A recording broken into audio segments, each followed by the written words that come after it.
श्री कृष्ण गोविंद हरे मुरारी, हे नाथ नारायण वासुदेवा।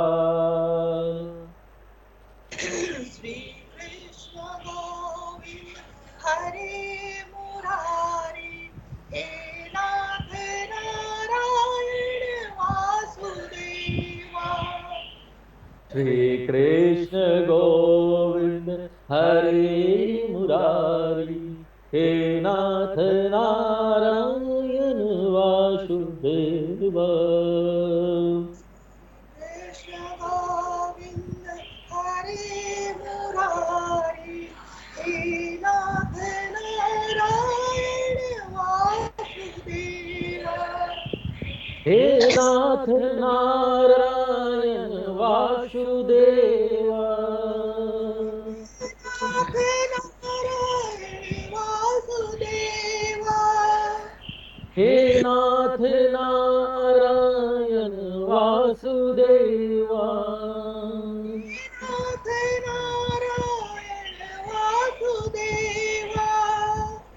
हे कृष्ण गोविंद हरे मुरारी, हे नाथ नारायण वासुदेवा। श्री कृष्ण गोविंद हरे मुरारी, हे नाथ नारायण वासुदेवा। श्री कृष्ण गोविंद हरे मुरारी, हे नाथ नारायण वासुदेवा। कृष्ण गोविंद हरे मुरारी, हे नाथ नारायण वासुदेवा। बोलो योगेश्वर कृष्ण की जय। क्या नाम है सुंदर, योगेश्वर कृष्ण। वाह वाह भगवान जी, क्या बात है।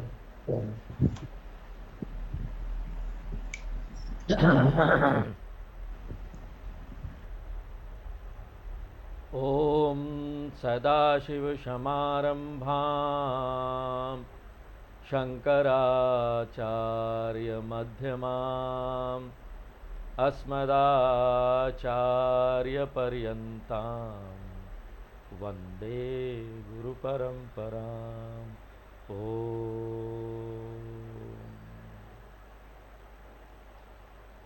तो पिछले क्लास में हम लोग देख रहे थे कि भगवान ने, अर्जुन ने भगवान से रिक्वेस्ट किया, प्रार्थना की कि भगवान हमको अपने, हे योगेश्वर कृष्ण, हमको अपने विश्व रूप का दर्शन कराइए। और हम लोग देख रहे थे कि विश्व रूप का दर्शन कराइए, ऐसा दर्शन कराइए जैसा कुछ नहीं है। यहाँ पर यह है कि विश्व रूप तो उपलब्ध है। क्षमा करें, विश्व रूप तो पहले से उपलब्ध है, हमारे सामने है, हमारे जन्म से पहले है। हाँ? लेकिन हमको उसका दर्शन नहीं हो पाता, वो विश्व रूप का, भगवान के रूप में उसका दर्शन नहीं हो पाता। इसके लिए कमी कहाँ पर है? हमको ना अपने मन को तैयार करना पड़ेगा। मन में शुद्धता आ जाए, साधना कर कर, धार्मिक जीवन जीकर, तभी जाकर ना हमको यहाँ पर ये विश्व रूप का दर्शन होता है।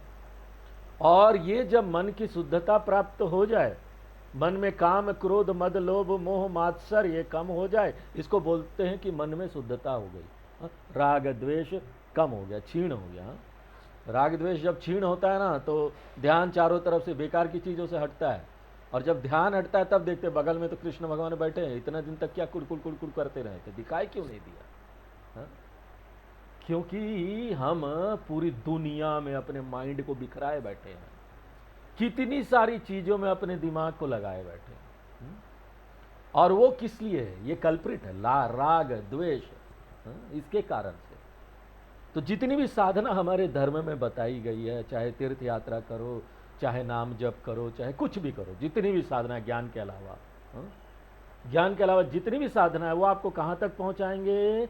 आपके राग द्वेष को थोड़ा सा कम कर देंगे, ताकि ना आपका ध्यान ज्ञान की तरफ लगेगा, और जब ज्ञान की तरफ लगेगा तो परमानेंट उसके बाद राग द्वेष खत्म होगा, कम होगा साधना से, फिर परमानेंट खत्म होगा। तो ये है साधना का, ये रास्ता है, ये मार्ग है। तो अगर हमको यहाँ पर चाहिए विश्व रूप का दर्शन करना है तो दिव्य चक्षु चाहिए। दिव्य चक्षु यानी शुद्धता चाहिए, और शुद्धता ना बहुत धीरे धीरे वाला प्रक्रिया, एक रात में नहीं होता। साधना करते रहिए, धार्मिक जीवन जीते रहिए, जीवन का मूल्य लाइए, दूसरों की सेवा कीजिए, यहाँ पर भगवान के प्रति भक्ति रखिए, और ऐसा जब मन शुद्ध होता जाता है ना, तो ही जाकर ना उसको विश्व रूप का दर्शन होता है। अगर ये भक्ति नहीं है, जीवन का मूल्य नहीं है, तो विश्व रूप का दर्शन उपलब्ध नहीं होगा। अब ये है तो बड़ा लंबा प्रक्रिया, कई बार तो पूरा जन्म लग जाता है, और जन्मों जन्म लगते तब जाकर कोई ना यहाँ पर भगवान से जुड़ता है। नहीं तो यहाँ पर कई लोग हैं जिनको कोई मतलब ही नहीं भगवान से। वो लोग बस मंदिर में जाते हैं, भगवान से ही मांगे, भगवान हमारा परिवार ठीक रखना, बस इतना ही, इससे ज़्यादा आगे वो बढ़ते ही नहीं है। परिवार ठीक रखना, हमको अच्छा गाड़ी दे देना, हमको अच्छा मकान दे देना, बस यहीं तक है। अब ये है तो बड़ी लंबी प्रक्रिया, कई बार जीवन निकल जाता है। लेकिन यहाँ पर अर्जुन बड़ा भाग्यशाली था, और उसके पास भगवान खड़े थे। भगवान तो कुछ भी कर सकते थे ना, योगेश्वर चमत्कारी भगवान कुछ भी चमत्कार कर दे, उनके पास चमत्कारी शक्तियां थी। और वो चाहता था कि अगर भगवान माने, संभव हो सके हे भगवान, भगवान से ऐसी प्रार्थना करनी चाहिए कि भगवान अगर संभव हो सके तो ना हमको, हमारे साथ कुछ ऐसा कर दीजिए ना, हम आपके विश्व रूप का दर्शन कर पाएं। तो ये चमत्कार से, पिछले क्लास में हम लोग देख रहे थे कि अगर कोई चीज़ चमत्कार से हमको प्राप्त होता है ना, तो टेम्पररी रहेगा, ज़्यादा दिन तक नहीं रहेगा, क्योंकि बाहर से आपने सपोर्ट लेके, सहारा लेकर ये काम किया है। भगवान के चमत्कार का सहारा लेकर, यहाँ पर कई महात्मा भी होते हैं जिनके पास ऐसी चमत्कारी शक्तियाँ होती है। ऐसे महात्मा लोग के पास आप गए या भगवान के पास गए, उन्होंने आपको थोड़ी देर के लिए शक्ति दे दी, तो आपको विश्व रूप का दर्शन हो जाएगा, लेकिन वो टेम्पररी होगा, वो हमेशा के लिए नहीं होगा। और ये जो आपको मन की शुद्धता प्राप्त होगी वो आर्टिफिशियल होगा, कि आपने किसी के माध्यम से, किसी के चमत्कार शक्ति के माध्यम से ये लिया है। तो इसके कारण क्या होगा कि आप विश्व रूप का पूरा प्रभाव नहीं देख पाएंगे, क्योंकि ये भगवान द्वारा सहारा दिया गया शुद्धता आपको प्राप्त हुआ है, उसका पूरा प्रभाव का लाभ आप उसको, लाभ उसका पूरा जो है नहीं मिल पाएगा। इसलिए हम देखेंगे 11वें अध्याय में कि शुरू में तो अर्जुन को बड़ा अच्छा लगेगा, भगवान बड़े अच्छे अच्छे चीजें दिखाएंगे, अर्जुन बहुत खुश है, विश्व रूप का दर्शन हो रहा है। सब लोग बोलते भी है अर्जुन बड़ी भाग्यशाली था, उसको विश्व रूप का दर्शन हुआ, भगवान ने खुद ही उसको दर्शन दिए। लेकिन बाद में जाकर ना उसी दर्शन का जो वो प्रभाव था, उसके मन में जो हो रहा था, उसको सह नहीं पाया। इस अध्याय के अंत में देखेंगे आप, अर्जुन बोलेगा कि हे कृष्ण, ये विश्व रूप दर्शन तो बड़ा अद्भुत है, लेकिन हमको नहीं चाहिए वो बोला हमको चाहिए ही नहीं, डर गया वो। तो जब इस तरह से आपको बाहर से किसी के सहारे से, किसी चमत्कार शक्ति से ये प्राप्त होगा ना, तो पहली बात तो ये है कि ये अस्थायी होगा। दूसरा ये है कि इससे जो भी आपको दर्शन प्राप्त होगा ना, उसको आप आत्मसात नहीं कर पाएंगे। जब तक हम कठिन तप नहीं करते हैं, मेहनत नहीं करते हैं, हार्ड वर्किंग नहीं करते हैं, अपने आप में साधना नहीं करते इसको प्राप्त करने के लिए, तब तक विश्व रूप दर्शन स्थायी नहीं होगा। और हम ना उस विश्व रूप दर्शन को सह नहीं पाएंगे, हमारा मन बड़ा नहीं है ना, कितना तक वो चलेगा। भगवान अगर दर्शन दे भी दें तो सह पाना मुश्किल होगा, क्योंकि वो बहुत बड़े हैं, हमारा मन अभी बहुत छोटा है। और क्योंकि अर्जुन भगवान का शिष्य, सखा, सब कुछ, विश्व रूप का दर्शन चाहिए था, तो भगवान कैसे मना कर सकते थे। तो चलो भाई अर्जुन, दिव्य चक्षु ले लो। और भगवान बोलते पश्य में पार्थ रूपाणी, देखो मेरा रूप देखो अर्जुन, ये देखो लो मेरा इतना यहाँ पर रूप है, इतना रंग है। 700 सहस्त्रशः 100 1000 कई हजार रूप, नाना विधानी, हर एक प्रकार के, हर एक प्रकृति के, अलग अलग रंग के, अलग अलग रूप के, और ये सब दिव्य है। नाना वर्ण कृति नीच, नाना वर्ण, अलग अलग रंग के, अलग अलग आकार के। देखिए हमको यहाँ पर ये बात भी समझना पड़ेगा कि जब हम बोलते हैं अलग अलग रंग, अलग अलग आकार, तो हमको ये नहीं समझना चाहिए ना कि एक विशेष भगवान है जो एक दुनिया के रूप में आएंगे, उनका अलग अलग रंग है, अलग अलग आकार है, आपको दर्शन हो जाएगा। ये नहीं है। इसका अर्थ ये है कि हमको यहाँ पर जितने भी रूप हैं, जितने भी रंग हैं, पूरी दुनिया को, इस सुंदर देखो कितने यहाँ रंग है, इसको विश्व रूप में देखना पड़ेगा। अलग अलग यहाँ ना रंग है, सूर्य की, चंद्रमा की, ये सब और क्या है? ईश्वर वर्ण है, ईश्वर का वर्ण, अलग अलग रंग। देखो सूर्य रंग बदलता है, चंद्रमा रंग बदलती है, ध्यान दो। जिस तरह से अलग अलग यहाँ गहने हैं, वो किसका है? अलग अलग चूड़ियां हैं, यहाँ पर चैन है, अंगूठी है, वो सब किसका है? सोने का। तो इससे पहले हम सोना नहीं देख रहे थे, खाली हम गहना देख रहे थे। अब हमारा मन में परिवर्तन आ गया, दृष्टि बदल गई है, हम सोना देखते हैं। उसी तरीके से जब हम यहाँ पर अलग अलग बहुत प्रकार के रंग देखे ना, असौ यस्ताम्रो अरुण उत्बभ्रू सुमंगलः, ये श्री रुद्रम का मंत्र है, वेदों में आता है। इस श्री रुद्रम बड़ा सुंदर चैंटिंग है, लोग बहुत चैंट करते हैं, इसका सीखना चाहिए इसको। इसमें भगवान शिव का बहुत अलग अलग रूप बताते हैं। क्या उनका अलग अलग रूप है? यहां पर क्या बता रहे? ताम्रः अरुणः बभ्रुः सुमंगलः। ये ना अलग अलग रंग नहीं है भगवान शिव के कि भगवान शिव अलग अलग रंग में आपके पास आकर खड़ा हो जाएंगे। हा? ये सूर्य के अलग अलग रंग है जब सूर्य उग रहा होता है। क्योंकि ये जो श्री रुद्रम है वो बोलता है कि सुबह सुबह जब ये चरवाहे गाय चराने, वो युवक लोग, यहाँ लड़कियां लोग, वो सब गांव में निकलते थे, तो गैया चराना है सुबह सुबह। हाँ, क्योंकि बाकी लोग तो सुबह उठते नहीं है 8 बजे के बाद उठेंगे ही नहीं। इतनी खराब आदत है सुबह उठना। सुबह उठना सबसे कठिन काम लगता है उनको, और उनको तो कुछ पता भी नहीं कि सूर्य उगने जैसा भी कुछ है क्या। उठते ही 8 बजे, तो क्या पता सूर्य उगने जैसा। सूर्य उगने का महत्व कहां समझ पाएंगे। उतैना गोपा अदृशन अदृशन उदहारयः। विश्व रूप दर्शन इन गोपियों को, इन चरवाहों को उपलब्ध था। इसका मतलब क्या है कि जब वो बाहर आते हैं ना, वो देखते हैं सूर्य उग रहा है। जब उग रहा है तो क्या है? लाल है। उसके बाद धीरे धीरे और उगता है तो कैसा हो जाता है? गोल्डन हो जाता है, सोने का रंग का। उसके बाद और जब उगता है तो थोड़ा सा ना पीला हो जाता है। फिर जब और उग जाएगा तो सफेद हो जाता है। ये सूर्य का रंग नहीं है, ये विश्व रूप शिव भगवान का रंग है। ये पूरा जो रुद्रम है ना, ये वर्णन है विश्व रूप शिव का। और वहां पर रुद्रम में यह भी बात किया जाता है कि ना ये पत्तियों का रंग क्या है। सूखा पत्ती, थोड़ा सा कम सूखा पत्ती, हरा पत्ती, और ये सब क्या है? भगवान शिव का रंग है। हरि केशायो पवीतिने पुष्टानाम पतये नमो नमः। हरि केशया क्या अर्थ है? भगवान शिव जिसका ना हेयर का रंग, केस का रंग हरा है। ग्रीन हेयर वाले भगवान शिव।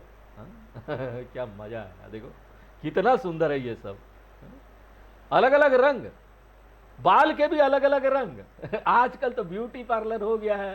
अभी देखो भगवान का ग्रीन कलर का रंग है ना, ब्यूटी पार्लर में जाओ, आजकल अलग अलग अपना रंग करा सकते हो। हेयर डाई करते हैं लोगों तो काला रंग होता है ना, लेकिन आजकल हेयर का कलर आ गया है। एक ही बाल में ना आप अलग अलग रंग लगा सकते हैं, वो फैशन हो गया है। हाँ? अब सोचिए, हरे रंग का केस वाला भगवान आपने देखा है? हाँ? क्या मतलब है कि भगवान शिव का केस का रंग हरा है? ये और कुछ नहीं, ये ना जितने भी यहाँ पेड़ पौधे हैं ना, उनकी पत्तियां हैं ना, वो भगवान शिव का केस है।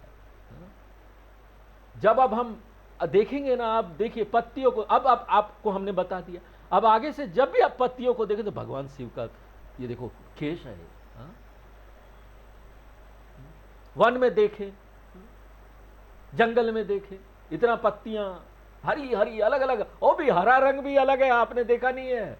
हर एक पेड़ का ना हरा रंग अलग हो जाता है। हाँ?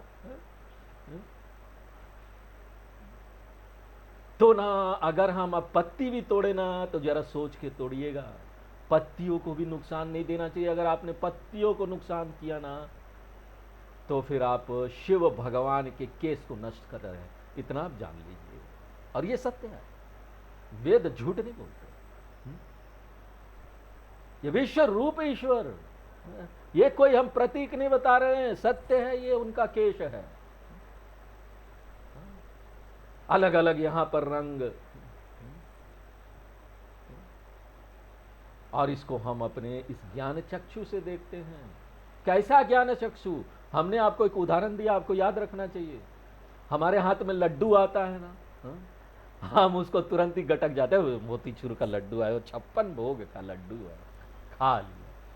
लेकिन कोई बोलता है रुको रुको, क्या एक काशी विश्वनाथ केदारनाथ बद्रीनाथ का प्रसाद आया है, अरे तब तो हम ऐसे करते, बोलते अरे बाबा, तो भगवान का प्रसाद सिर पर लगाते हैं।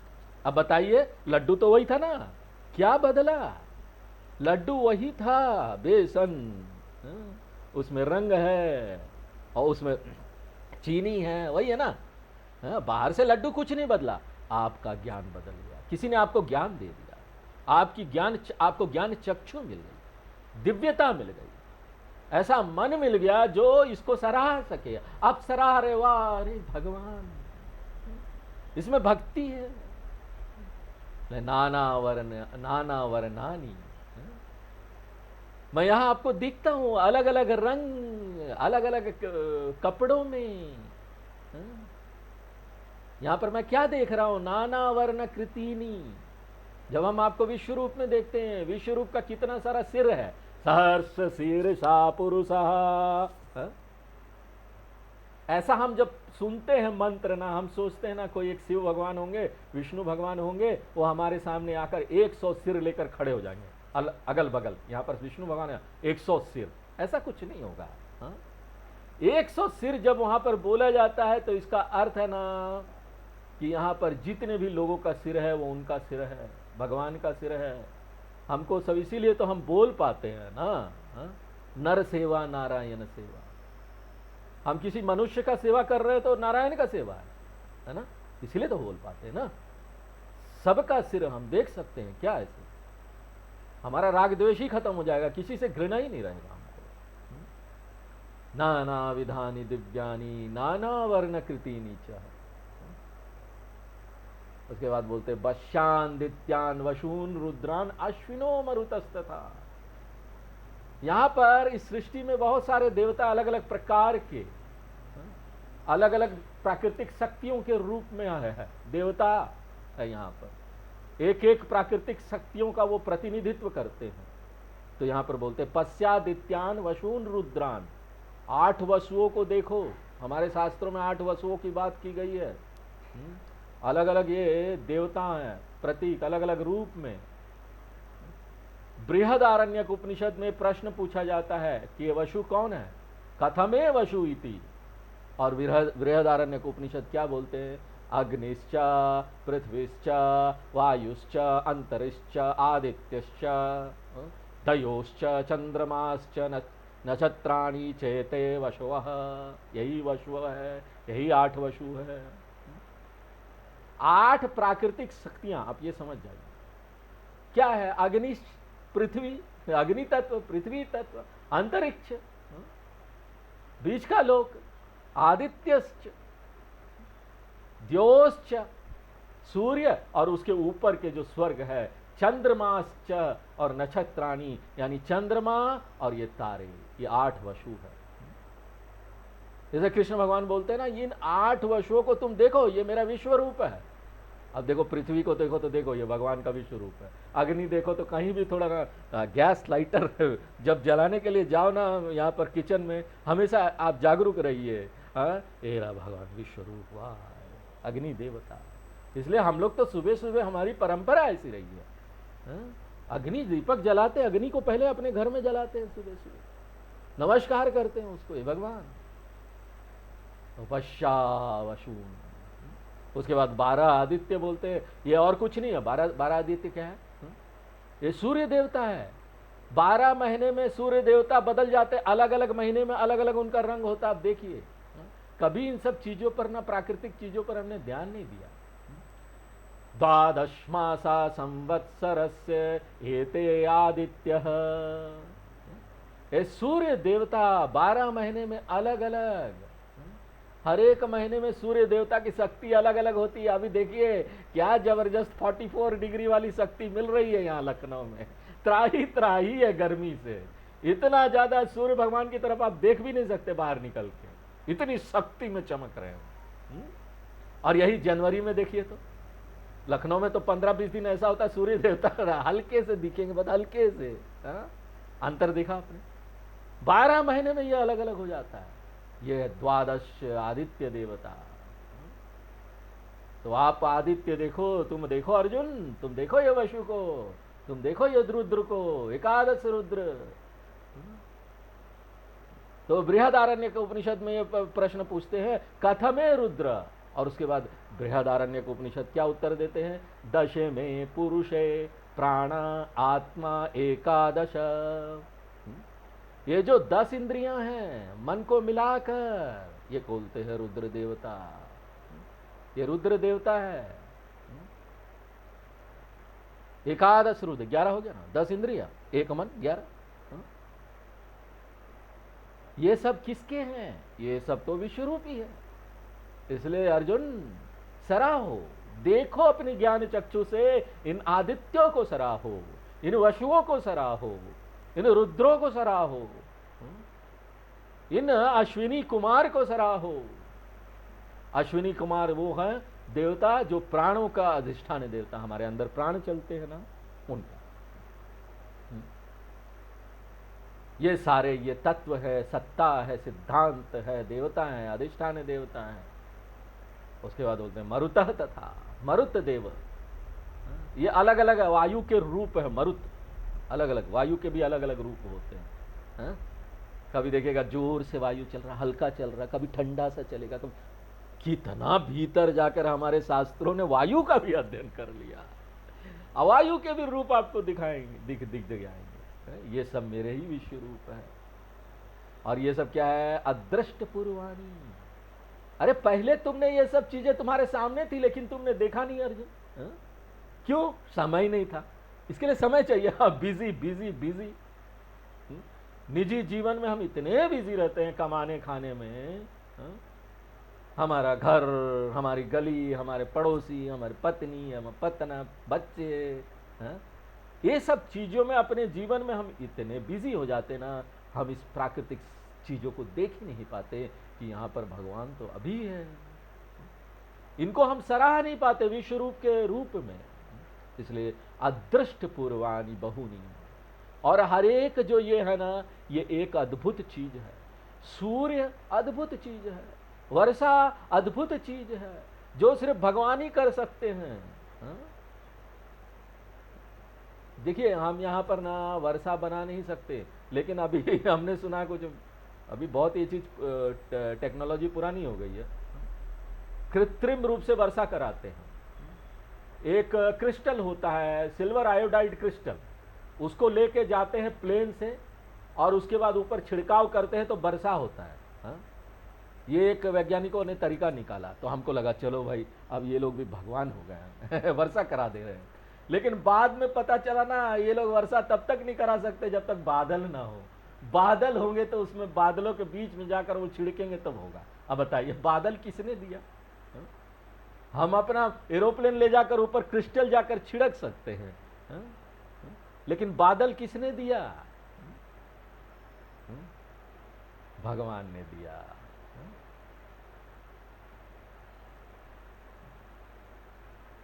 इसको हम कभी बदल नहीं सकते, इसका कोई विकल्प है नहीं। वर्षा एक देखो अद्भुत चीज है, जब वर्षा होती है ना, देखो भगवान ने क्या चीज दी है। ये धरती ये वंडर है, अद्भुत है। ये सूर्य वंडर है।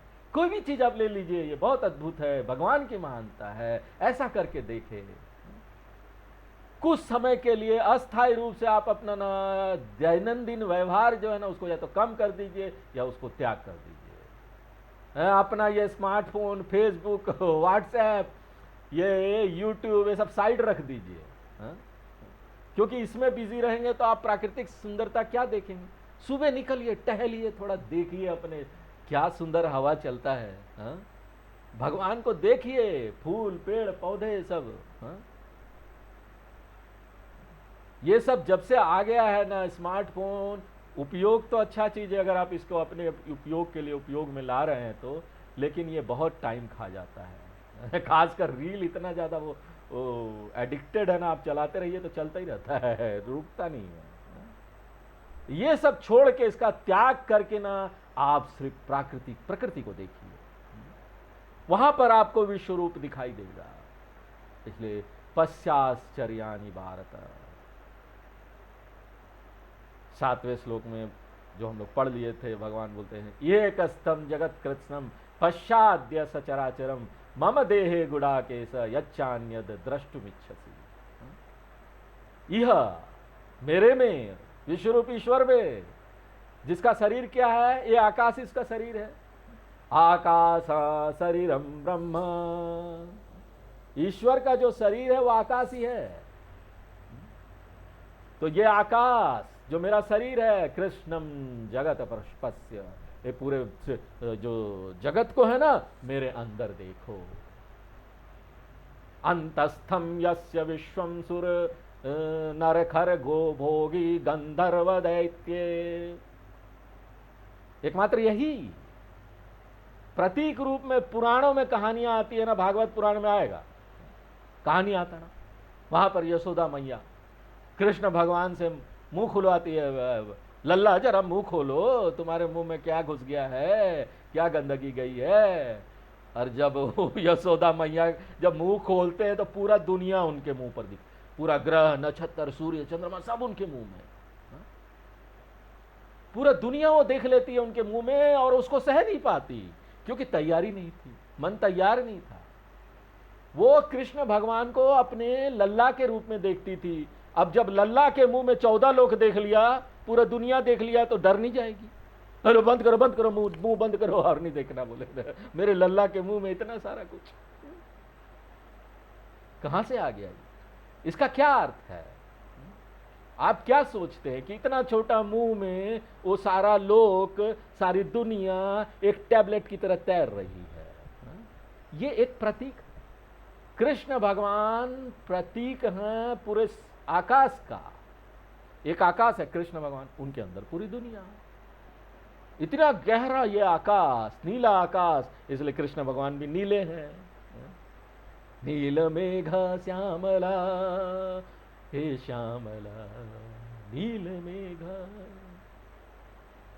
क्या है ये ब्लू कलर? नीला रंग, कल्पना कर सकते हैं? नीला रंग का त्वचा, यहां पर तो त्वचा गोरा काला भी होता है, गेहुआ भी होता है, और यहां पर येलो कलर हो जाएगा। तो इस तरह से क्या है, इस तरह अलग अलग कलर है। लेकिन आपने कभी देखा किसी का त्वचा का रंग नीला? इसे क्या अर्थ है? कभी हम बोल देते हैं भगवान शिव का केस का रंग हरा, कभी हम बोल देते हैं भगवान कृष्ण का त्वचा नीला, भगवान शिव का केस हरा। क्या मतलब है? ये जो गहरा नीला आकाश है ना, वो भगवान है, भगवान कृष्ण है, और उसमें जितने भी आकाश गंगा है वो तैर रहे हैं उनके अंदर। इसलिए यह कस्थम, मेरे में कृष्णम जगत, पूरा दुनिया, पूरा ब्रह्मांड अद्य पश्य। देखो इस गहराई को, ये पूरी दुनिया, ये ब्रह्मांड की गहराई को, तब तुम समझ पाओगे मेरे शरीर की गहराई को। क्यों? पूरी दुनिया ही मेरे शरीर के अंदर है। कोई पूछ रहा था, अब हम नाम नहीं बोलते यहाँ पर, और वो हमको एक भेजा भी एक आर्टिकल कि गुरुजी देखो जी इसको पढ़िए, बहुत दिलचस्प आर्टिकल था, वो लेख था। हम उसका कुछ भाग आपको बताएंगे। ये जो है विश्व रूप ब्रह्मांड का ये वर्णन है, किस तरह से वो स्तब्धि भाव में पहुंच जाता है जब ना हम इस ब्रह्मांड को ऐसे ज्ञान चक्षु से देखते हैं। ये अद्भुत है, रोमांचकारी है। और वो जो व्यक्ति जिसने लेख लिखा वो एक वैज्ञानिक है, और वो कोई भक्त भी नहीं है भगवान का, यूरोपियन अमेरिकन ऐसा है, इंडियन भी नहीं है। वो क्या लिखता है कि ना यहाँ पर जब मैं ब्रह्मांड को देखता हूँ तो क्या है, ये एक धूल की गुब्बार की तरह है। 1 मीटर ऐसा धूल का गुब्बार, पूरा ब्रह्मांड मान लीजिए 1 मीटर का, हर एक दाना, धूल का दाना 1 मीटर में कितना दाना होगा? हर एक दाना क्या है ना, एक आकाशगंगा है। आकाशगंगा क्या है आपको मालूम है? आकाशगंगा, आकाशगंगा के अंदर बहुत सारे तारे हैं। एक आकाशगंगा है, एक जगह है, उसके अंदर बहुत सारे तारे हैं, और वो ना कई करोड़ प्रकाश वर्ष के दूरी पर है। आपको मालूम है प्रकाश वर्ष का दूरी क्या हुआ? ये हुआ कि एक बार आप टॉर्च का प्रकाश डालेंगे ना, वो कितना फटाफट भागता है, 1 साल में कितना दूर जाएगा, उसको बोलते हैं उतनी दूरी तक गया। 1 सेकंड में मालूम है प्रकाश कितनी दूरी तक जाता है? 1 सेकंड में 3 lakh kilometre. 3 lakh kilometre 1 second में चला जाता है। 1 वर्ष में कितना जाता होगा, अब आप कैलकुलेट कर लीजिए। तो उतना प्रकाश वर्ष वो एक जो आकाशगंगा है उसकी दूरी है, उतना जगह है। उसके अंदर करोड़ों करोड़ों तारे हैं, ग्रह है। अब सोचिए आकाशगंगा भी एक नहीं है, यहां पर आकाशगंगा भी कई हैं।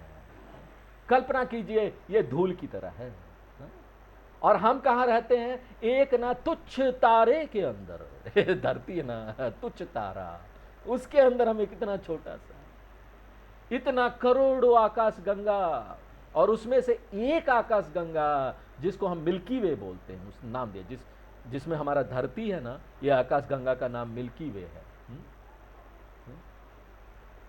एक आप पूरा गार्डन ले लेंगे ना, मान लीजिए एक गार्डन है, बाग है फूलों का, वो बाग है ना फूलों का बाग, वो फूलों का बाग गैलेक्सी है, गैलेक्सी यानी आकाशगंगा है। और उसमें ना फूल की एक पंखुड़ी है ना, वो धरती है, धरती, एक फूल की पंखुड़ी छोटी सी, वो धरती है, और उसमें कितनी सारे फूल है सोचिए एक बाग में। इस तरह से इस ब्रह्मांड में कई करोड़ों बाग है, और उसके अंदर कई करोड़ों करोड़ों करोड़ों स्टार, अलग अलग आकाशगंगा का अलग अलग अपना सूर्य होगा, धरती होगा, अलग अलग स्टार। तो सोचिए कि ना हम यहाँ पर धरती में एक छोटे से आकाशगंगा का एक भाग है, एक तुच्छ छोटा सा पंखुड़ी, कहीं सा तुच्छ सा ना एक धूल का गुब्बार, एक दाना।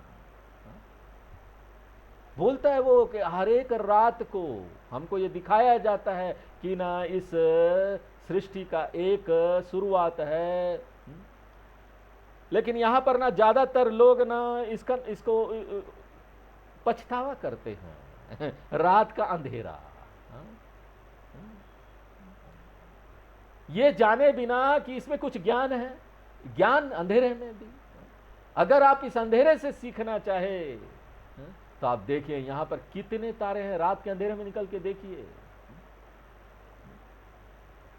इन तारों में गहराई है, और इन तारों के बीच में कई कई गहराई वाली खाली जगह है, कुछ पता नहीं चलता कि वो क्या है। और उसके बाद देखिए इस ब्रह्मांड का इतना बड़ा रूप है, जिसमें इतने सारे आकाशगंगा, इतने सारे तारे, और ये जो ब्रह्मांड है जिसमें इतना खाली जगह भी है, उसके बाद इतने सारे गैलेक्सीज भी हैं, वो एक ब्रह्मांड हो गया। सोचो, वो भगवान के अंदर है। इतना बड़ा साइज हो गया उस आकाश का, और वो भगवान के अंदर है। जरा कल्पना कीजिए, तो ध्यान कीजिए उसके ऊपर। ध्यान करना भी मुश्किल लगता है। हम आप लोगों को ध्यान कराते थे ना, ले जाते थे ब्रह्मांड में, धीरे धीरे करके। कोशिश कीजिए, कल्पना करना भी बड़ा कठिन लगता है कि ऐसा भी हो सकता है क्या, इतने बड़े भगवान। आज हम लोग यहीं विराम देते हैं, आगे फिर नेक्स्ट क्लास में। ओम पूर्णमदः पूर्णमिदं पूर्णात् पूर्णमुदच्यते पूर्णस्य पूर्णमादाय पूर्णमेवावशिष्यते। ओम शांति शांति शांति।